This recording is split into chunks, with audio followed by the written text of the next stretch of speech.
Okay, so B'Shem Hashem Na'aseh v'Natzliach. Just to recap what we said last time. Last time we started, we are in the Sefer Olam Hamidot, in the Olam HaKas, the segment discussing anger.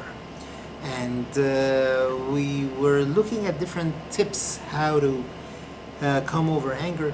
And we said that we have to realize that there is different types of pain and grief and suffering. One is bodily injuries, where it's really not in our hands to control. It just happens sometimes by different accidents and different things. But grief and pain that a person has in his soul or his mental, a lot of times it's really up to us, up to our way of thinking. And most of the grief that we have comes from anger, really. Even if like a person is hurt because they put him down, someone poked fun of him, why is he hurt? It's not because of the words that were said, it was because of the anger that welled up within him. And we brought Sefer Chinuch in the segment that he talks about the mitzvah of not taking revenge. He writes that a person must know and pay attention that anything that happens in the world, whether it's good or bad, it comes from Hashem Yitbarach. And that's why when someone pains him or hurts him, he has to know that it was probably his own deeds that caused this, and Hashem brought this to him to wake him up. And that's why he shouldn't think of taking revenge. And we said, at the end of the day, a person should be really thankful for a person that pains him, because this pain will be, as Sefer HaChinuch pointed out, it'll be a cleansing for his sins. And he says, sometimes Chas v'Shalom, a person, if he doesn't pay attention to this, he doesn't like the yisurim that he's getting, this embarrassment or whatnot, Hashem will send something else, Chas v'Shalom, to him, which is far worse. And so he says, imagine this guy he comes home, he's upset at his wife is very tough with him. So what's going to happen is things are going to one thing is going to lead to something else. He's going to fight with his wife. His children are not going to be brought up properly because their parents are not good to each other. And now, and this is not helping him. He's not getting in the right path because he could have fixed his midot. He could have made himself a better person, and then the yisurim that came to him would have changed him, made him better. But being that he wasn't, Hashem is going to Chas v'Shalom send him worse things, like he's going to lose money, he's going to lose his health, and it's just going to escalate to different things. Instead of him not getting angry, not losing it, and this way he won't have to put up and suffer with other punishments. Chas v'Shalom. Now we're up to today's shiur. He says a person must definitely think back and pay attention how many times he has done wrong, avonot, against Hashem. How many times did he not behave the way Hashem wanted him to behave, and he disrespected HaKadosh Baruch Hu. So how can he be angry at someone else when that someone else is not respecting him? How can he be angry at someone else and treat him with midat hadin, with judgment, right? Would he want that Hashem should treat him the same way? On the smallest disrespect, on the smallest thing, Hashem should be angry with him? Obviously not. He would never want that. So that should definitely give him encouragement that he should forgive. He should forgive the other friend because of his behavior, and midah keneged midah, Hashem is going to forgive him. Famous thing, our Chachamim bring down in Masechet Rosh Hashanah, they bring a pasuk. It says, Ma'avir al-pesha, Noseh avon v'over al-pesha. And they gave it, Chachamim make it a Rasha. What does that mean? Lemi noseh avon, whose avon does Hashem forgive?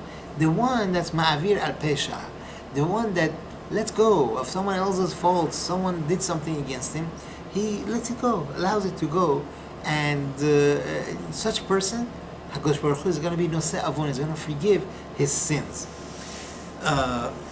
Rashi says, Ma'avir al midotav. Ma'avir al midotav means that he literally means he passes over his midot, his measurements. What does that mean, his measurements? That means he's not going to sit there and measure, oh, this guy did this, I'm going to do the same to him. He doesn't do that. He lets it go. He says it's fine, it's okay. You know what? I'm not going to do measure for measure against, how this guy is treating me. I'm going to treat him the same. No, I'm not going to do that. And that's why when it comes to judgment in the heavenly court, they won't. They'll just let him go. And this is perfect timing. We're in Elul. A person is looking for a way out. This is one of the best ways out. Now, there are some people that are very, very sensitive. When other people say things, other people do things, they become extra sensitive. They have like allergies, right? So on the one end, this is a good midah. Why? Because when you're sensitive for yourself, for sure you're also sensitive to other people's feelings. And that helps for a person to feel for the other person. But on the other hand, such a person will easily get hurt. If someone did something, if someone said something to him, he'll get hurt and he'll get angry. So that's why a person has got to be careful and not allow himself to get excited so much from what other people are saying. He's got to remember that, so what if this guy is saying these things about me? Am I those things? Am I really such a bad person that this guy is making out to be? Right? And you shouldn't pay attention to these things, to let him get all worked up and all sensitive and angry and try to fight with this. No, don't pay attention. As he puts it, let these words just fly in the air and they'll just fall somewhere else. And we have to understand that by them saying these sort of the terminology about us or whatever it is, it doesn't change me, it doesn't change who I am and what I am, it doesn't change my respect and honor. So it comes out, like he says, that when it comes to other people, we have to be sensitive, we have to be careful and not to embarrass them, not to put them down. When it comes to us, we need to be hard as steel. He says it's very important for Shalom Bayit, that the husband or the wife, they shouldn't pay that much attention to the other person when they're putting them down. It happens. It happens sometimes. A person says something and puts the spouse down. Don't pay attention. You gotta because if you start paying attention to these things and getting hurt by it, what's gonna happen is that's gonna boil up, and it's gonna bring anger to the person. And in the meantime, you are boiling your own anger. You don't stop and pay attention to the other person's feeling. Maybe the other person was hurt. Maybe the other person needs something that I should pay attention to. Forget it. We're too busy with our own being hurt that we don't pay attention. And then unfortunately, everything goes down. Sometimes the other person needs attention. Sometimes the other person needs the reason why they're lashing out is because there's something they need that's bothering them. And when we get angry, then forget it. And we're not able to deal with it, and the whole thing is going to escalate to something that was not meant to be. And we need to know the root of most angers is gava.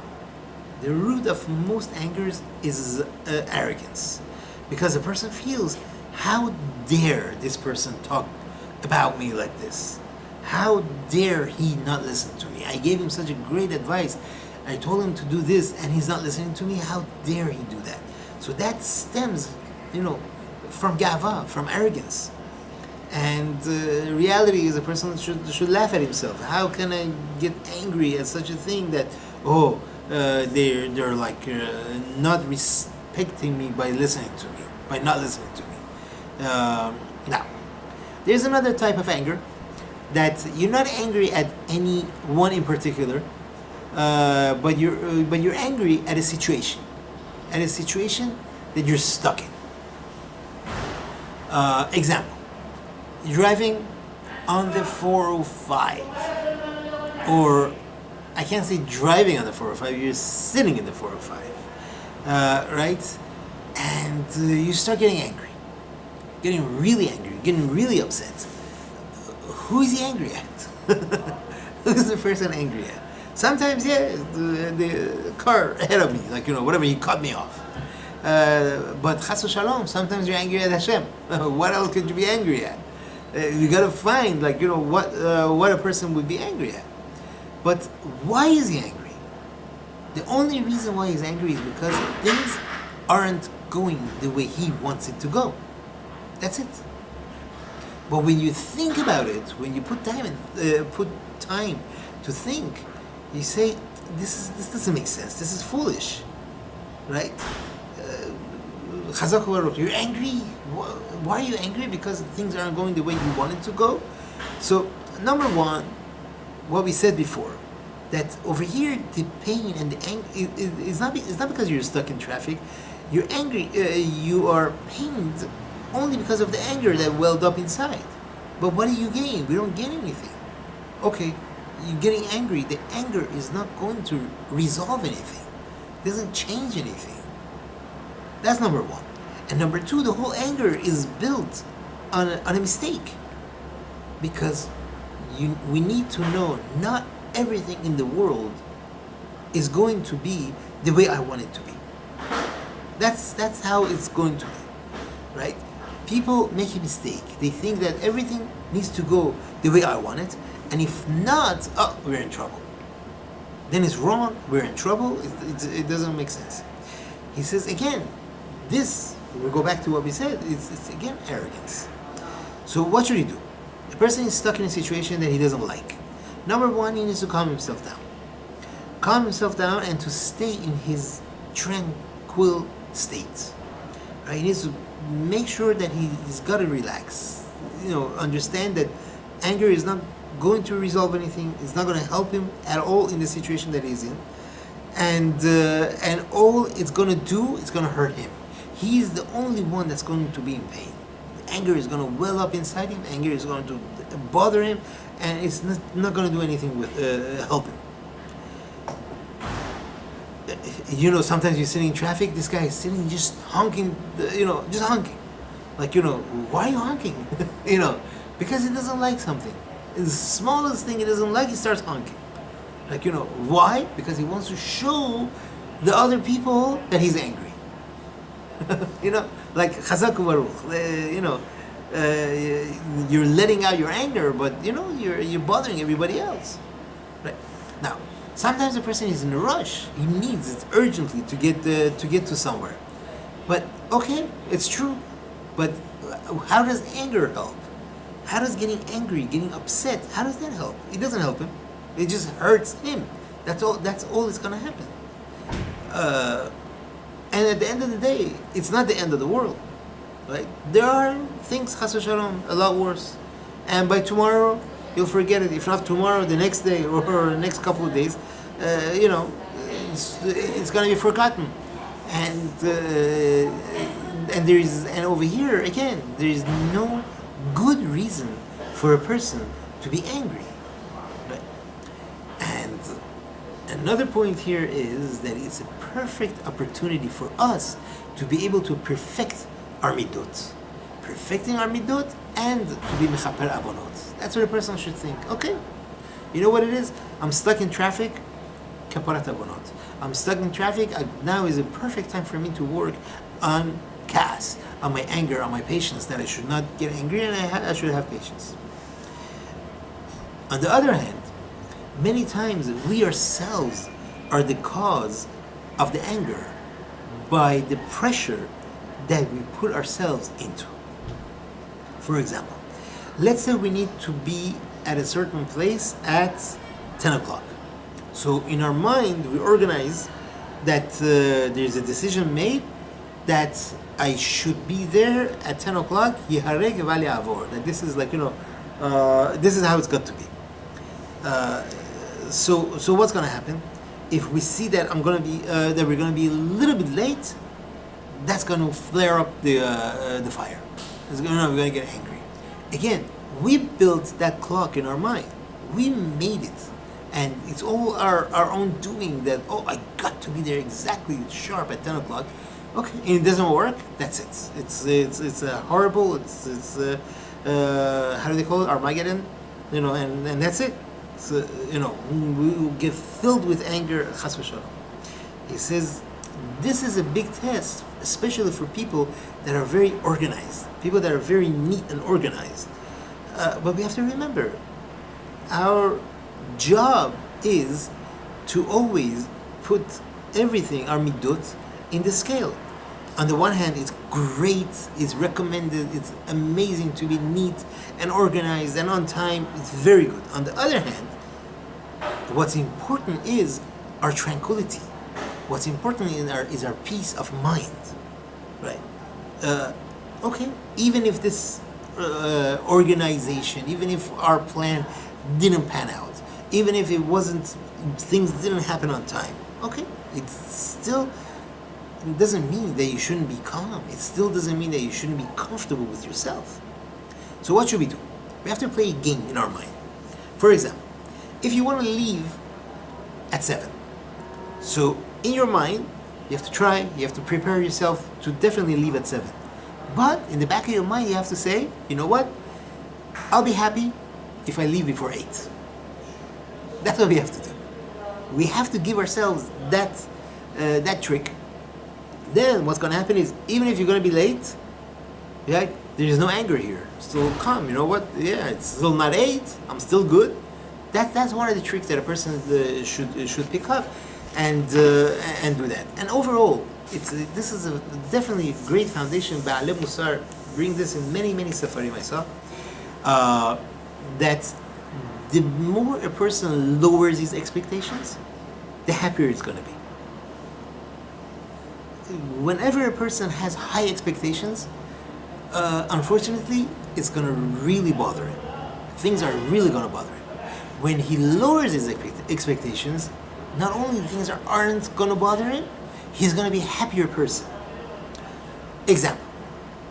A person comes home. He has expectations that the home should be neat and nice and the dinner should be ready. Perfect. What's going to happen? He comes home and he sees Khurban. The house is upside down. The food is not so ready. And that could cause him, maybe, to get angry. Right? But before entering home, he has a picture of the home. Upside down. Everything messed up. Maybe I'm going to have to make dinner when I get home. All these things. He has the lowest expectations. Okay. Comes in. He's not going to get angry. Right? Not only that. If he comes in and he sees the house as he imagined, okay, I imagine that's how it's going to be. Fine. No problem. And on the other hand, he gets a bonus. If the house is actually neat, dinner is actually ready, he's going to be the happiest person, the happiest camper. He's going to be a very happy person, right? These are things that when a person does this, how much power our brain has, that by doing this, it's just an exercise in our mind. By doing this, a person could totally, absolutely uproot anger from himself. There is another etzah that's brought down in the Sefarim, that it says, the Rambam brings down, chitzoniyot me'ororot et hapnimiyot, right? Sefer HaChinuch brings it, that outside things could affect a person on the inside, yes. And so, if the one thing they say can uproot anger altogether is having low expectations. Right. Low expectations from your spouse, from your children, from your co-workers, from everyone. Like, not to expect anything from anyone. Nothing. When you have that, then you'll be pleasantly surprised when things are actually the way you would have rather be perfect. But when you have high expectations, a lot of parents have high expectations from their children. They never expected them to do certain things or to get certain grades or to behave in a certain way. And when they do, they get upset. But when you lower your expectations, There's no reason to get upset. Oh, Baruch Hashem, look at this. This is better than I expected. This is better than I prayed for. And Baruch Hashem, our prayers are answered. That's amazing. It's all a mind game. That's all. That's what it is. So back to Sefer HaChinuch. He says chitzoniot, outside elements, right, could affect a person's innards. And so when a person feels that he's going to get angry, so one tip is to start singing some happy song, right, or something else that'll cause him happiness. The Ramban writes in his famous letter, Igeret HaRamban, he says, "Titnaheg tamid ledaber devarecha benachal lechol adam," right? Uvchol et. That's what the Ramban suggests. Always get used to saying your words, ledaber devarecha benachat, calmly, lechol adam. Right? He's saying to everyone, and bechol et, at all times. This is a big test. This is a huge test for a person to practice, to speak calmly to everyone and at all times. And then he says, "Uvazeh," with this, tinatzel min ha'ka'as, you will be saved from anger. Shehi midah ra'ah, ka'as, anger, is an evil midah behavior. Lahachati b'nei adam, to cause people to sin. Ramban is putting his stamp on this. He says, "Ka'as is a terrible midah. It causes a person to sin. You want to get rid of it? Get yourself used to talking calm, talking in a low tone to everyone and at all times." He says there's another suggestion. Person who is angry, run. Where should he run to? To the mirror. To the mirror. Say, "Mirror, mirror, who is the angriest person?" Right? Run to the mirror and look at his own reflection, and he'll see. This is crazy. Look at me. This is not a normal person, right? If a person accepts upon himself that every time that he gets angry, right away he should go to the mirror, he will definitely, most of his ka'as, most of his anger is going to disappear. It's going to be gone. Right? And another etzah, Sifrei Musar bring down, that a person should remember people that he has seen in their anger. Right? He should remember their faces. He should remember that image, of other people when they're angry, how they looked, and this should hopefully deter him from behaving in an angry manner.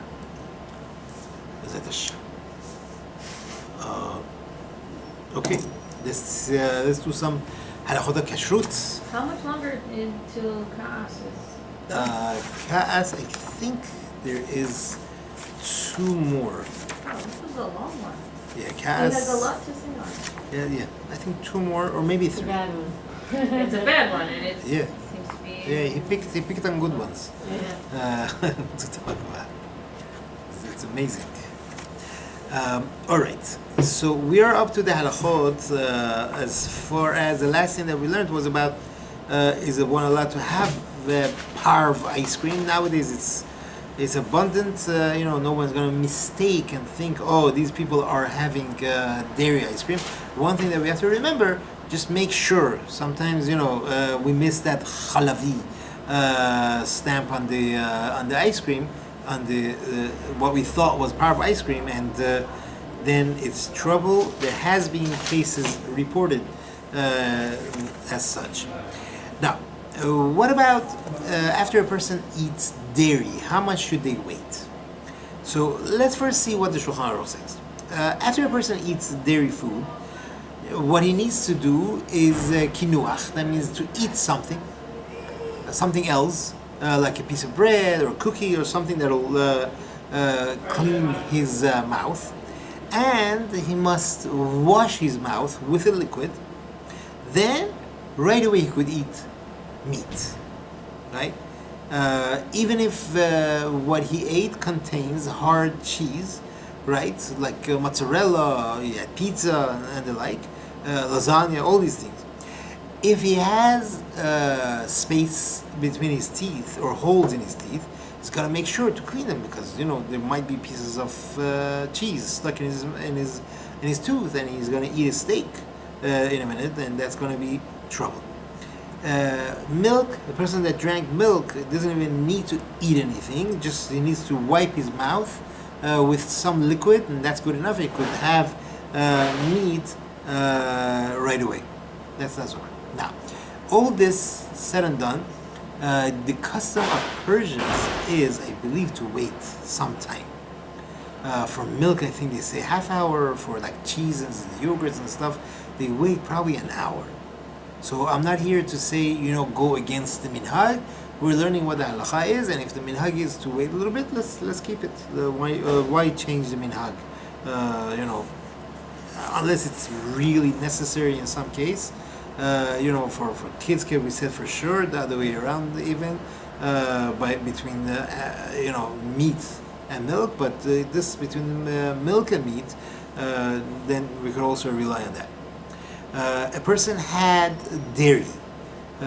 He should wash his hands as well if he wants to have meat, because we're afraid he might have some dairy things stuck on his hand. But if he knows that his hands are absolutely clean, he used a fork and he did not touch them at all, his hands are clean, he is not obligated definitely to wash his hands, and he's good to go. Now, this happens a lot of times. You have different salads on the table, and you're eating meat. You're eating a meat dinner, meat meal, and they were careful to only use. They had designated forks and whatnot in the salads. They're all clean.